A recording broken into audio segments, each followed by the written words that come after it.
നീ വിഷയത്തിലേക്ക് വാറിയ. നിനക്ക് എന്താ വേണ്ടത്? വിനയ് ക്ഷണിച്ചിട്ടാണ് ഞാൻ ഈ വീട്ടിലേക്ക് വന്നത്. എനിക്കിവിടെ നീ പറയുന്ന ഈ സുരക്ഷിതത്വം ഉണ്ടെന്ന് തോന്നുന്നില്ല. കാരണം അന്യരുടെ ഫോൺ അനുവാദമില്ലാതെ പരിശോധിക്കുന്നത് മര്യാദകേടല്ലേ? മാന്യരായിട്ടുള്ള ആരും തന്നെ അത് ചെയ്യില്ല. പക്ഷേ എന്റെ ഫോൺ ഈ വീട്ടിലുള്ള ആരോ എന്റെ അനുവാദമില്ലാതെ ഞാൻ അറിയാതെ എടുത്ത് പരിശോധിച്ചിട്ടുണ്ട്. അത് വ്യക്തമായിട്ട് എനിക്ക് മനസ്സിലായിട്ടുമുണ്ട്. ഫേസ് ഐ ഡി ഉപയോഗിച്ച് ലോക്ക് ചെയ്തു വെച്ചിരുന്ന ഫോണാണ് ഓപ്പൺ ചെയ്തിരിക്കുന്നത്. അത് മറ്റൊരാൾക്ക് അത്ര പെട്ടെന്ന് ഓപ്പൺ ചെയ്യാൻ പറ്റുന്നതല്ല എന്ന് നിനക്കറിയാലോ. അപ്പോ ഏതോ വിദഗ്ധനായ കള്ളനോ കള്ളിയോ ഈ വീട്ടിലുണ്ട്. കായംകുളം കൊച്ചുണ്ണിയുടെ ജീനുള്ള ഒരാൾ. പറഞ്ഞത് മനസ്സിലായി കാണുമല്ലോ. ആ ആളിനെ നീ എനിക്ക് കണ്ടുപിടിച്ച് തരണം. എന്താ നീ വിചാരിച്ച അതിന് സാധിക്കില്ലേ? സാധിക്കും. ആ ആളിനെ നീ കണ്ടുപിടിക്കണം. അല്ലെങ്കിൽ എന്റെയും നിന്റെയും ഫോണൊന്നും ഇവിടെ സുരക്ഷിതമായി വെക്കാൻ പറ്റില്ല. എന്നാ ശരി, കണ്ടുപിടിച്ചിട്ട് അറിയിക്ക് പാർവതി.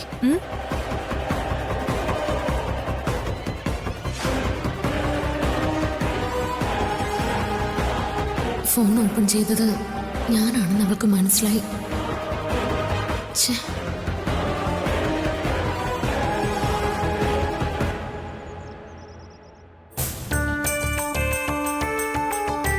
അല്ല, നമ്മൾ ആ ഫോൺ എടുത്ത് നോക്കിയതേ റിയ എങ്ങനെ അറിഞ്ഞത്? അതൊന്നും എനിക്ക് അറിയില്ല. പക്ഷേ ഫോൺ എടുത്ത് നോക്കിയത് അവൾ അറിഞ്ഞു എന്ന് അവളുടെ മുന വെച്ച സംസാരത്തിൽ നിന്നും എനിക്ക് മനസ്സിലായി. എന്നിട്ട് താൻ എന്താ പറഞ്ഞത്? ഞാനത് കേൾക്കാത്ത ഭാവത്തില് ഇങ്ങോട്ടങ്ങ് പോന്നു. അവള് മിക്കവാറും ഇതുടനെ ജിതിനെ വിളിച്ച് പറയും. അത് സ്വാഭാവികമാണല്ലോ. സർ, എനിക്ക് ചില സംശയങ്ങളുണ്ട്. എന്ത് സംശയങ്ങൾ? അതൊക്കെ പറയാം. നമുക്ക് ഉടനെ അരവിന്ദൻ സാറിനെ ഒന്ന് കാണണം. അരവിന്ദൻ സാറിനോട് കുറച്ച് കാര്യങ്ങൾ സംസാരിക്കണം. എന്റെ സംശയങ്ങൾ വ്യക്തമാക്കണം. സാർ ഇന്ന് ഫ്രീ ആണോ? നമുക്ക് അരവിന്ദൻ സാറിനെ ഒന്ന് കാണാൻ പോയാലോ? അതിനെന്താ, അരവിന്ദനെ കാണുന്നത് അത്യാവശ്യമാണെങ്കിൽ ഇപ്പൊ തന്നെ പോവാം. അത്യാവശ്യമാണ്. എന്നാലേ താൻ റെഡിയാവും. ഞാനും ഡ്രസ് ചേഞ്ച് ചെയ്യാം. ശരി സാർ.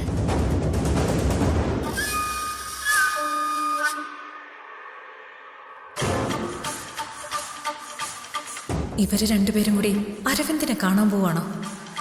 അത് പ്രശ്നമാവുമല്ലോ. എന്ത് ചെയ്യും?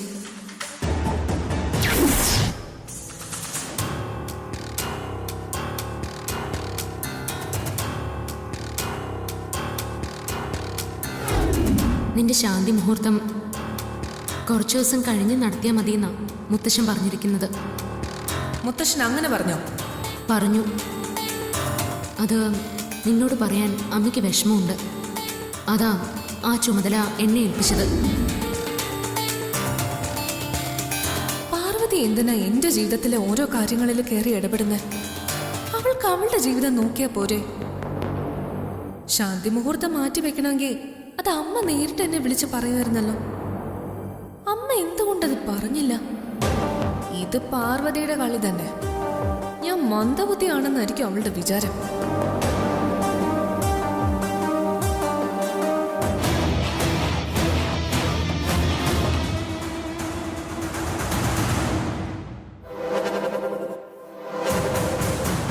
എന്താ പല്ലവി, എന്തു പറ്റി? നല്ല ദേഷ്യത്തിലാണല്ലോ. ഞാനിവിടെ ഭ്രാന്ത് പിടിച്ചിരിക്കുക. അത് സാറിന് അറിയോ? അല്ല, പെട്ടെന്ന് ഭ്രാന്ത് പിടിക്കാനും മാത്രം ഇവിടെ എന്തുണ്ടായി? നമ്മുടെ ശാന്തി മുഹൂർത്തം ഇപ്പോഴൊന്നും നടത്താതെ മാറ്റി വെക്കണോന്ന്.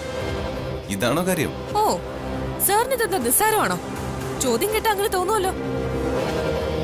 പുതിയ എന്തോ പ്രശ്നം ഉണ്ടാക്കാനുള്ള തയ്യാറെടുപ്പിലാണ് കക്ഷി.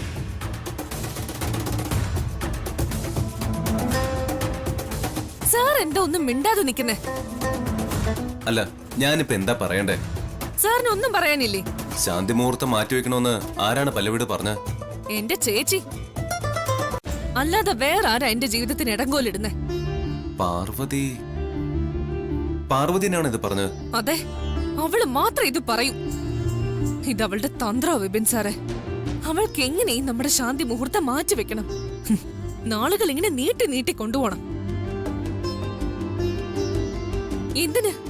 എന്തിനാ നമ്മുടെ ശാന്തി മുഹൂർത്തം മാറ്റിവെക്കാൻ അവള് ശ്രമിക്കുന്നത്? പാർവതി എന്തിനാ നമ്മുടെ ശാന്തി മുഹൂർത്തം മാറ്റിവെക്കുന്നത്? അതുകൊണ്ട് പാർവതിക്ക് എന്താ നേട്ടം? ആ, അങ്ങനെ ചോദിക്ക. പാർവതി ശാന്തി മുഹൂർത്തം മാറ്റിവെക്കണമെന്ന് പറയുന്നതിലേ കാരണമുണ്ട്. നമ്മുടെ ശാന്തി മുഹൂർത്തം നടന്നാലല്ലേ നമുക്ക് കുട്ടികളുണ്ടാവും. അത് നീട്ടിവെച്ചാ നമുക്ക് കുട്ടികൾ ഉണ്ടാകാനും വൈകും. അവളുടെ ലക്ഷ്യം അത് തന്നെയാ. നമുക്ക് ഈ അടുത്ത കാലത്തൊന്നും കുട്ടികൾ ഉണ്ടാവരുത്. ആദ്യം അവൾക്ക് കുട്ടി ജനിക്കണം. അതാണ് അവളുടെ ചിന്ത. അവൾക്ക് ആദ്യം കുട്ടി ഉണ്ടായാൽ സ്വത്തുക്കളുടെ നേർപകുതി അവൾക്ക് കിട്ടുമല്ലോ. അതിനുള്ള ബുദ്ധിപൂർവമായ നീക്കമാണ് പാർവതി ഇപ്പൊ നടത്തിയത്. എനിക്കിതൊന്നും മനസ്സിലാവില്ലെന്ന അവളുടെ ധാരണ. ഞാൻ വെറും മരക്കഴുതിയാണല്ലോ. പല്ലവി നിർത്ത്. നിന്റെ സംസാരം കേട്ടിട്ട് നീ വെറുതെ എഴുതാപ്പുറം വായിക്കണമെന്നാ എനിക്ക് തോന്നുന്നത്. അയ്യടാ, എഴുതാപ്പുറം പോലും. ഇത് എഴുതാപ്പുറമൊന്നും അല്ല, ഞാൻ പറയുന്നതാണ് വാസ്തവം. നമുക്കാദ്യം കുഞ്ഞുങ്ങൾ ഉണ്ടാവരുതെന്ന വാശിയിൽ തന്നെയാണ് ശാന്തി മുഹൂർത്തം മാറ്റിവെക്കണമെന്ന അഭിപ്രായവുമായി പാർവതി വന്നത്. പാർവതി ഒരിക്കലും അങ്ങനെ ചിന്തിക്കുമെന്ന് എനിക്ക് തോന്നുന്നില്ല. തുടങ്ങിയല്ലോ പാർവതിയുടെ വക്കാലത്ത് പിടിക്കല്. പല്ലവി, ഞാൻ പാർവതിയുടെ വക്കാലത്തൊന്നും പിടിക്കാൻ വന്നതല്ല. ഇത്രയും കാലത്തെ അനുഭവത്തിന്ന് എനിക്ക് പാർവതിയുടെ മനസ്സ് നന്നായിട്ട് അറിയാം. അവൾ ഒരിക്കലും നീ കരുതുന്ന പോലെ ഒരു സ്വത്ത് മോഹിയല്ല. പണത്തിനും സ്വത്ത് പകർക്കും വേണ്ടി വളഞ്ഞ മാർഗം സ്വീകരിക്കുന്നവളോ അല്ല. വിപിൻ സാറ്, സാറ് പറയുന്നതൊന്നും എനിക്ക് കേൾക്കണ്ട. അല്ലേലും നല്ലത് പറയുന്നതൊന്നും തനിക്ക് രസിക്കില്ലല്ലോ. വിപിൻ സാറേ, വേണ്ട. പല്ലവി, നീ മറ്റാരെ കുറ്റപ്പെടുത്തിയാലും നിന്റെ ചേച്ചിയെ കുറ്റപ്പെടുത്തരുത്. അത് പാപമാണ്. നിനക്ക് ദ്രോഹം വരുന്നതൊന്നും പാർവതി ചെയ്യില്ല. അതെനിക്ക് ഉറപ്പാണ്. പാർവതി നിന്നോട് എന്തെങ്കിലും പറഞ്ഞിട്ടുണ്ടെങ്കിൽ അത് നിന്റെ നന്മയ്ക്ക് വേണ്ടി മാത്രമായിരിക്കും. അത് നീ മനസ്സിലാക്ക്. എനിക്കതേ പറയാനുള്ളൂ.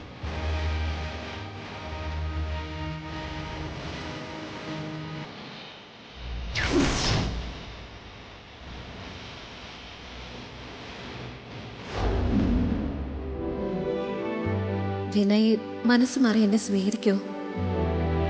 സ്വീകരിക്കും. സ്വീകരിക്കാതിരിക്കില്ല. വിനയുടെ മനസ്സ് മാറ്റിയെടുക്കണം. അതിനുവേണ്ടി അവൻ ഇഷ്ടമുള്ളതൊക്കെ ചെയ്യണം. റിയ, നീ ഇത് എവിടെയാണ് ധൃതിയിൽ പോകുന്നത്? നമുക്ക് ഒരുമിച്ച് പുറത്തു പോകാന്ന് ഞാൻ നിന്നോട് പറഞ്ഞതല്ലേ? ഇല്ല വിനയ്, എനിക്കിപ്പോ അതിനൊന്നും സമയമില്ല. എനിക്ക് അത്യാവശ്യമായിട്ട് ചെയ്തു തീർക്കേണ്ട ഒരു ജോലിയുണ്ട്. അത് കഴിയുമ്പോ ഞാൻ വിനയെ വിളിക്കാം. അപ്പൊ എന്നെ വന്ന് വിനയ് പിക്ക് ചെയ്താൽ മതി. റിയ പ്ലീസ് വിനയ്, ഞാനൊന്ന് പൊയ്ക്കോട്ടെ. എന്നെ ഒന്ന് പോകാൻ അനുവദിക്കോ? ദേ, എപ്പോഴും എന്റെ പിന്നാലെ ഇങ്ങനെ നിഴൽ പോലെ വരാതിരിക്കോ പ്ലീസ്.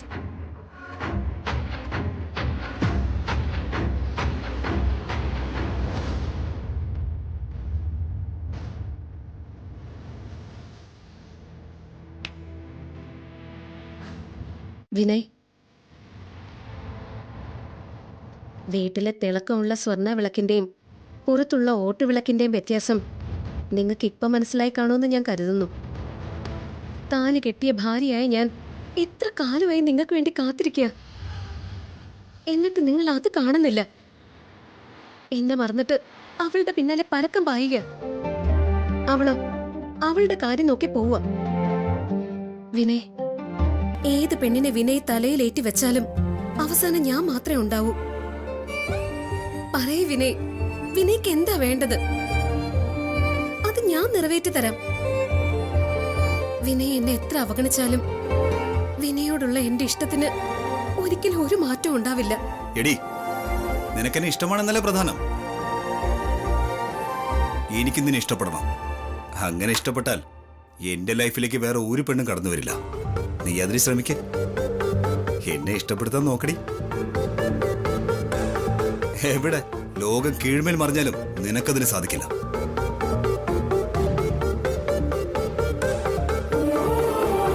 വിനയ്, നിങ്ങളുടെ ഈ അഭിപ്രായം ഞാൻ മാറ്റിയെടുക്കും. നിങ്ങളുടെ നാവ് കൊണ്ട് തന്നെ എന്നെ നിങ്ങൾ ഇഷ്ടപ്പെടുന്നുവെന്ന് ഞാൻ പറയിക്കും.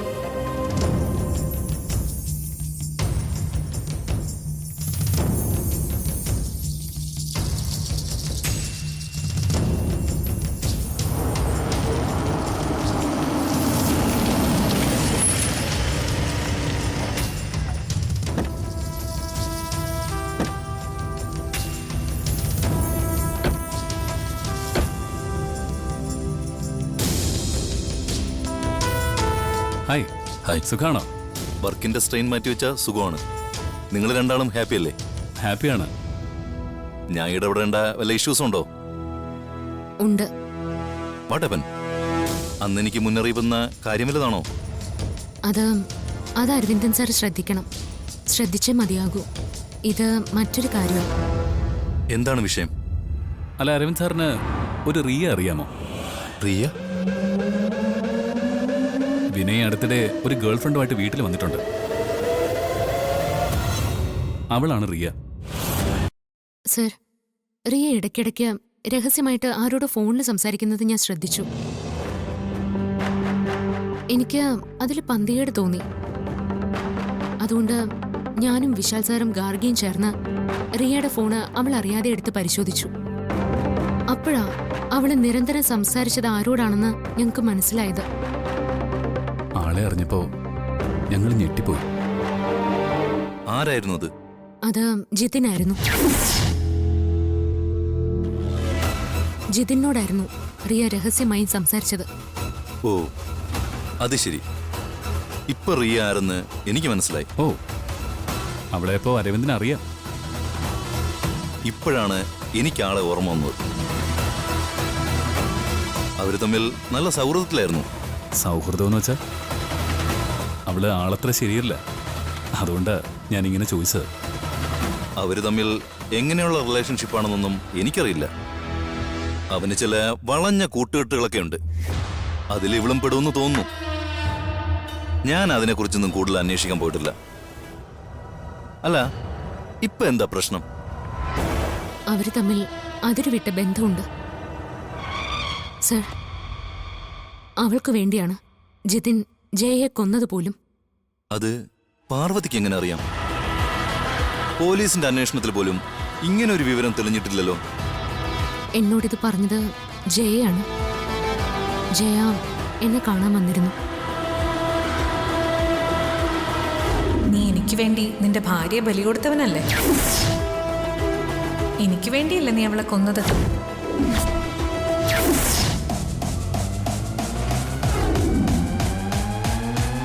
ജിതിനും റിയയും തമ്മിൽ രഹസ്യമായി കൂടിക്കാഴ്ച നടത്തിയപ്പോൾ ഈ വിഷയങ്ങൾ സംസാരിക്കുന്നത് ജയ കേട്ടു. ജയ അത് എന്നോട് പറഞ്ഞു. ജിതിൻ പുറത്തിറങ്ങിയിട്ട് അധിക നാളായോ? അവന് ഈയിടെയാണ് ജാമ്യം കിട്ടിയത്. അങ്ങനെയാണ് ഞാൻ അറിഞ്ഞത്. സർ, ജയയെ കൊന്ന ജിതിനെയും റിയയും വെറുതെ വിടാൻ പാടില്ല അരവിന്ദൻ സർ. ജിതിനൊപ്പം തന്നെ റിയയ്ക്കും കടുത്ത ശിക്ഷ വാങ്ങിക്കൊടുക്കണം. അതിനുള്ള നടപടികൾ ഉടനെ തന്നെ തുടങ്ങണം. പാർവതി, അതിപ്പോ? സർ, ജയയെ അടക്കിയിരിക്കുന്ന സ്ഥലം എവിടെയാണ്? എനിക്ക് അവിടം വരെ ഒന്ന് പോകണം. അവളെ അടക്കിയ സ്ഥലം ഞാനൊന്ന് കാണട്ടെ. അവിടെ വെച്ച് ബാക്കി എന്ത് വേണമെന്ന് ഞാൻ പറയാം. അരവിന്ദൻ സർ, പാർവതിയുടെ മനസ്സിൽ ഇതുപോലെ എന്തെങ്കിലും തെളിഞ്ഞാൽ അത് വാസ്തവമായിരിക്കും. അത് സത്യമായിരിക്കും. നമുക്കിപ്പോ തന്നെ ജയ അടക്കം ചെയ്ത സ്ഥലത്തേക്ക് പോവാം. റിയയ്ക്ക് വേണ്ടിയാണ് ജിതിൻ ജയയെ കൊന്നതെങ്കിൽ റിയയെ ഞാൻ വെറുതെ വിടില്ല. ജിതിനൊപ്പം തന്നെ അവൾക്കും ഞാൻ ശിക്ഷ വാങ്ങിച്ചു കൊടുക്കും. സർ, നമുക്ക് എന്റെ കാറിപ്പോ? ആ, ആയിക്കോട്ടെ, വരൂ.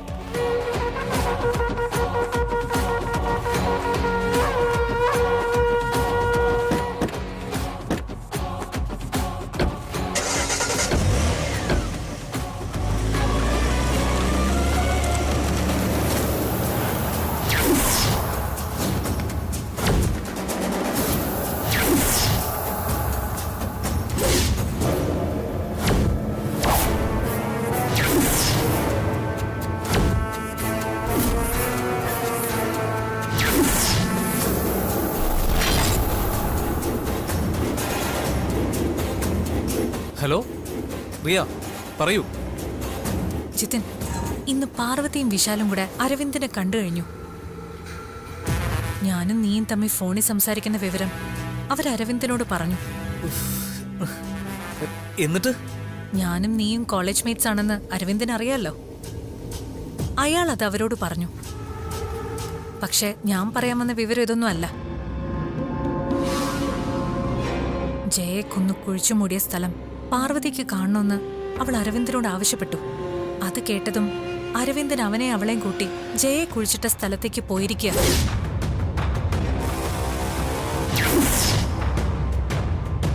റിയ, അവരവിടെ പോയാൽ അത് അപകടമാണ്. അവരെ അവിടെ പോകാൻ അനുവദിക്കരുത്. അതിന് അവര് പുറപ്പെട്ട് കഴിഞ്ഞല്ലോ. ഞാനിപ്പോ എന്ത് ചെയ്യാനാ? റിയ, ഉടനെ എന്തെങ്കിലും ചെയ്തേ മതിയാവും. ഇനി അഥവാ അവരവിടെ എത്തിയാലും ജയയുടെ ജഡം കുഴിച്ചെടുക്കാൻ നീ അനുവദിക്കരുത്. ജിതിൻ, നിനക്കിത് പറയാൻ എളുപ്പമാ. പക്ഷെ ഞാൻ തനിച്ച് എനിക്ക് പെട്ടെന്നൊരു ഐഡിയ കിട്ടുന്നില്ല. നീ എങ്ങനെയെങ്കിലും അവരെ തടയണം റിയ. ജയയുടെ ജഡം പുറത്തെടുക്കാൻ നീ അവരെ അനുവദിക്കരുത്. ഇനി എല്ലാം നിന്റെ കയ്യിലാണ്. വേഗം നീ എന്തെങ്കിലും ചെയ്യറിയ. ശരി ശരി, ഞാൻ നോക്കട്ടെ.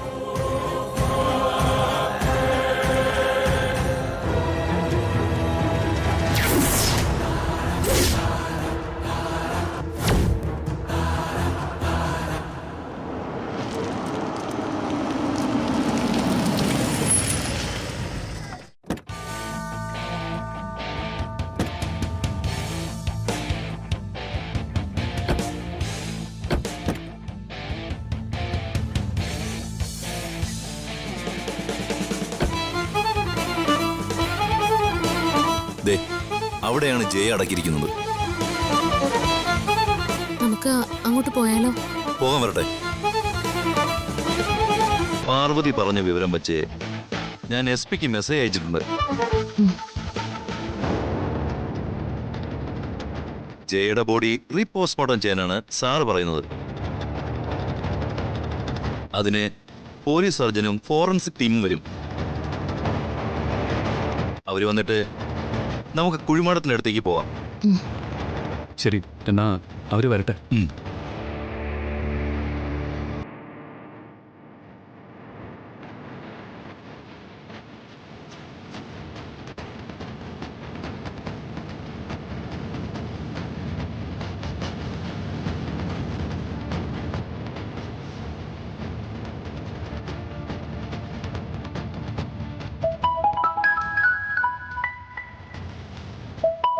ഫോറൻസിക്.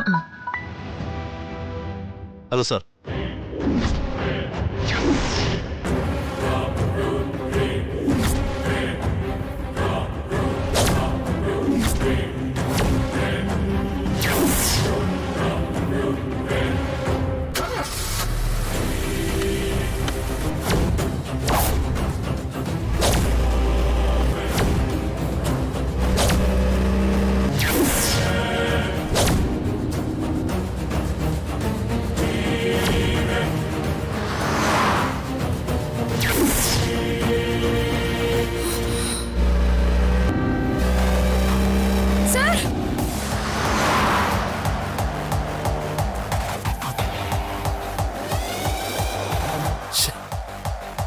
നമ്പർ പോലും നോട്ട് ചെയ്യാൻ പറ്റില്ല.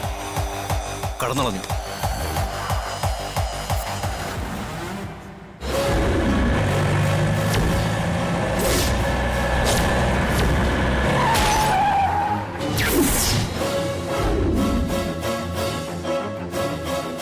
അപ്പോ ഈ അപകടത്തെക്കുറിച്ചാണോ പാർവതി അന്ന് സൂചിപ്പിച്ചത്? അതെ, ഇതുപോലൊരു അപകടം തന്നെയാ ഞാൻ അന്ന് കണ്ടത്. ഏതായാലും രക്ഷപ്പെട്ടല്ലോ, അത് തന്നെ ഭാഗ്യം. പാർവതി പിടിച്ചു മാറ്റിയോണ്ട് രക്ഷപ്പെട്ടു. അല്ലെങ്കിൽ ഇപ്പോ തീർന്നനെ. കണ്ണു കാണാതെ ഓരോരുത്തരും റോഡിലൂടെ വണ്ടി ഓടിക്കുന്നത്. വിശാൽ, ഇത് അവിചാരിതമായി സംഭവിച്ചതൊന്നുമല്ല. ഇത് പ്ലാൻഡ് അറ്റാക്കാണ്. ആരോ നമ്മളെ പിന്തുടരുന്നുണ്ട്. ജയയുടെ കുഴിമാടം പരിശോധിക്കുന്നതിൽ ആർക്കോ അപകടം മണക്കുന്നുണ്ട്.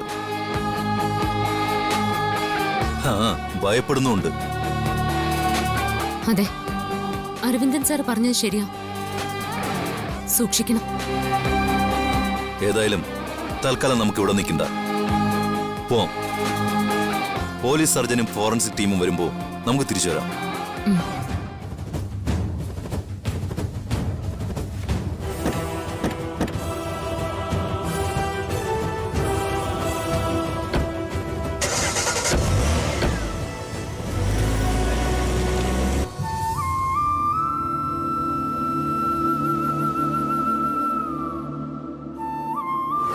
എനിക്ക് പാർവതിയുടെ മനസ്സ് നന്നായിട്ട് അറിയാം. അവൾ ഒരിക്കലും നീ കരുതുന്ന പോലെ ഒരു സ്വത്ത് മോഹിയല്ല. പണത്തിനും സ്വത്തുപകൾക്കും വേണ്ടി വളഞ്ഞ മാർഗം സ്വീകരിക്കുന്നവളും അല്ല.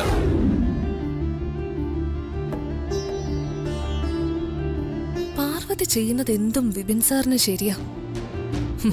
അവള് നന്മയുടെ നിറകുടാണെന്നാ വിപിൻ സാറ് വിശ്വസിച്ചിരിക്കുന്നത്. അവൾ അങ്ങനെയല്ല. അവളുടെ ഉള്ളിലിരിപ്പ് മഹാമോശമാണെന്ന് ഞാൻ എങ്ങനെയാ ഒന്ന് വിപിൻ സാറിനെ പറഞ്ഞ് ബോധ്യപ്പെടുത്തുന്നത്?